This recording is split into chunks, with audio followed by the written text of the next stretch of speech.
আসসালামু আলাইকুম দর্শক মণ্ডলী, আরও একবার স্বাগতম জানাচ্ছি মিক্সার ওয়ার্ল্ডে, যেখানে কোনো গল্পগুজব নয়, ক্রিকেট কথা বলে। আজকে আপনাদের জন্য নিয়ে এসেছি বাংলাদেশ ক্রিকেটের একটা অসাধারণ ঘটনা নিয়ে। এক আবেগী, শৃঙ্খলাবদ্ধ আর কিংবদন্তি ক্রিকেটারকে নিয়ে কিছু অবিশ্বাস্য স্মৃতিচারণ। তবে মূল আলোচনায় যাওয়ার আগে আপনাদের সবাইকে এই ভিডিওটা সম্পূর্ণরূপে দেখার জন্য বিশেষভাবে অনুরোধ করছি। এবার চলুন শুরু করি। প্রিয় দর্শক মণ্ডলী, আপনারা যারা ক্রিকেটের টুকটাক খোঁজ খবর রাখেন তারা হয়তো সবাই জানেন মুশফিকুর রহিম খুব আবেগপ্রবণ মানুষ। ক্রিকেট মাঠে সে হয়তো খুব বেশি আবেগ দেখায় না, কিন্তু টিম হোটেল আর ড্রেসিং রুমে সেখানে নাকি মুশফিকুর রহিমের ইমোশনাল হয়ে যাওয়ার ঘটনা আছে অসংখ্য। আপনারা আরও শুনলে অবাক হবেন, আজকের এই দেশসেরা টেস্ট ব্যাটসম্যান মুশফিকুর রহিমের সেই আবেগী রূপ দেখে নাকি ভীষণ ভয় পেয়ে গিয়েছিলেন তার অধিনায়ক মোহাম্মদ আশরাফুল। মুশফিককে নিয়ে স্মৃতিচারণ করতে গিয়ে আশরাফুল বললেন, জানেন মুশফিককে যখন আমার প্রথম ডেপুটি ভাইস ক্যাপ্টেন করা হলো তখন রীতিমতো ঘাবড়ে গিয়েছিলাম, কারণ জানতাম সে খুব ইমোশনাল একটা ছেলে, রান করতে না পারলে আপসেট হয়ে নিজেকে গুটিয়ে রাখত। এরকম মেন্টালিটির মানুষকে যখন ভাইস ক্যাপ্টেন দেওয়া হলো তখন আমি ভীত ছিলাম, কিন্তু মুশফিক পরে ওভারকাম করলো, সে টেস্ট ক্যাপ্টেন হলো। তার ক্যাপ্টেন্সিতে অস্ট্রেলিয়া, ইংল্যান্ড এবং দেশের বাইরে শ্রীলঙ্কাকে টেস্টে হারালো বাংলাদেশ। ওই সিরিজে মুশফিকের কন্ট্রিবিউশনও ছিল প্রচুর।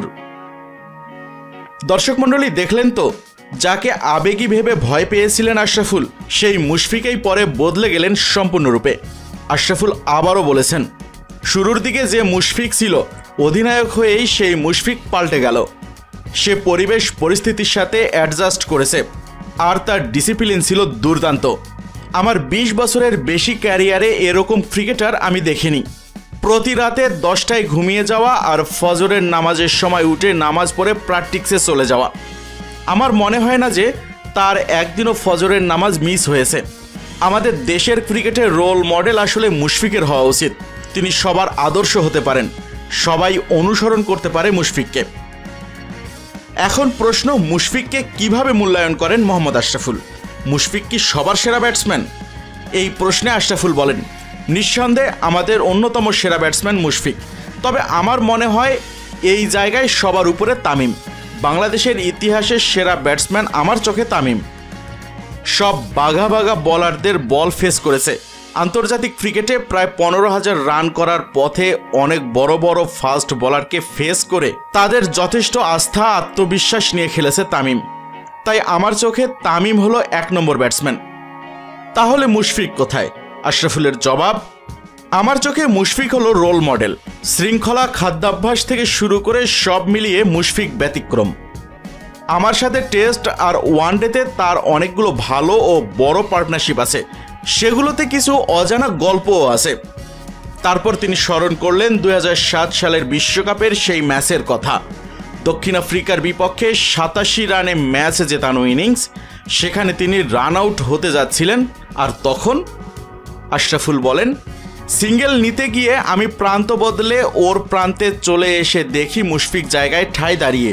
তখন সে শেষ মুহূর্তে ক্রিজ ছেড়ে বেরিয়ে নিজেকে স্যাক্রিফাইস করে অপর প্রান্তে যেতে গিয়ে রান আউট হয়েছিল। এটাই মুশফিক, নিজের উইকেট দিয়ে সতীর্থকে বাঁচান।